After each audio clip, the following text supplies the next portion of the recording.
सभापति जी, आप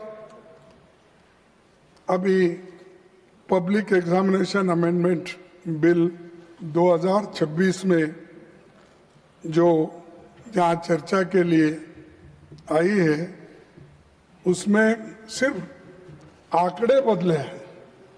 मेरे पास पूरा ये है बिल, तो उन्होंने पढ़ा, वो बिल मेरे पास भी है।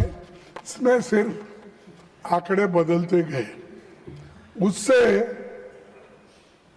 कुछ होने वाला नहीं है। ज्यादा जुर्माना, कड़ी सजा, special task force, fast track courts जैसे प्रावधान आपने इसमें रखा है, इससे कुछ फर्क पड़ने वाला नहीं। फर्क इससे पड़ेगा आप किस ढंग से इस एग्जामिनेशन को लेके चलेंगे और विदाउट पेपर लीक आप कैसा बनाएंगे, वो उस पे ऊपर निर्भर करता है। नहीं कि इसको हमने बढ़ाया 1 करोड़ से 10 करोड़ किया या 2 महीने से 6 महीने किया, इससे सुधारने वाला नहीं है।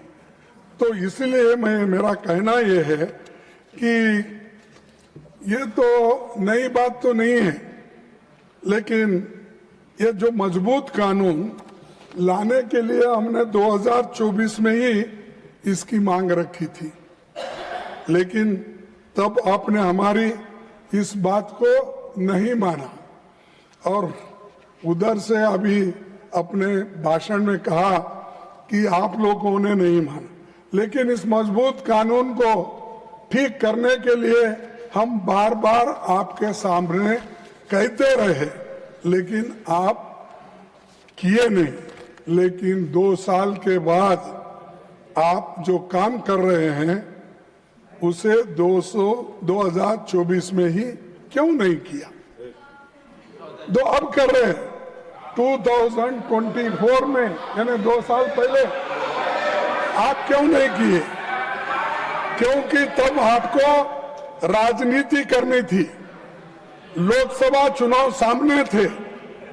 राहुल गांधी जी भारत जोड़ो न्याय यात्रा में लगातार पेपर लीक और युवाओं के भविष्य का मुद्दा उठा रहे थे। आप ये करते तो क्रेडिट नहीं मिलता था उस वक्त, इसीलिए आप उसको छोड़ दिए। तो उस समय परीक्षा व्यवस्था को सुधारने की बजाय आप जल्दबाजी में ऐसा कानून लाए, जिसे 2 साल में ही आपको संशोधित करना पड़ रहा है। अरे मेरे विद्यार्थी जो गांव-गांव से आए, स्टेट से आए, उन बच्चों को पैलेट्स का यूज करके उनको मार रहे हैं और हॉस्पिटल में गिरे हैं। किसका आंख गया, किसका कान गया, किसका हाथ गया, किसका पैर टूटा। इसका जिम्मेदार कौन है? इसका जिम्मेदार आप है, होम मिनिस्टर है। आप बंद कमरे में रह के आप सुन रहे होंगे मेरी बात, लेकिन आप बंद कमरे में रह के बहुत दिन छुप नहीं सकते। एक दिन हम बाहर खींच कर आएंगे और जनता के सामने हम दिखाएंगे इनके लोगों में क्या है। 100 से अधिक छात्र इस एजिटेशन में जो थे वो घायल हो गए और आईसीयू में वेंटिलेटर राम मनोहर लोहिया हॉस्पिटल में पड़े बहुत से, और कई बच्चों को आंखों में वो पैलेट के छर्रे लगे, आंख पे लगे, पीछे लगे। आप सब देखे, सब टीवी में आप बहुत देखते रहते हैं, आप देखे हैं। लेकिन ये देखकर हमको तो शर्म आई, उनको शर्म आया कि नहीं मुझे मालूम नहीं। जो मुझे शर्म आया, लाठीचार्ज कराने के लिए आंसू गैस करने के लिए, छोड़ने के लिए पैलेट गन के इस्तेमाल का आदेश किसने दिया? कौन लाठीचार्ज का आदेश दिया? आंसू गैस का दिया और पैलेट गन का इस्तेमाल करने के लिए आदेश कौन दिया?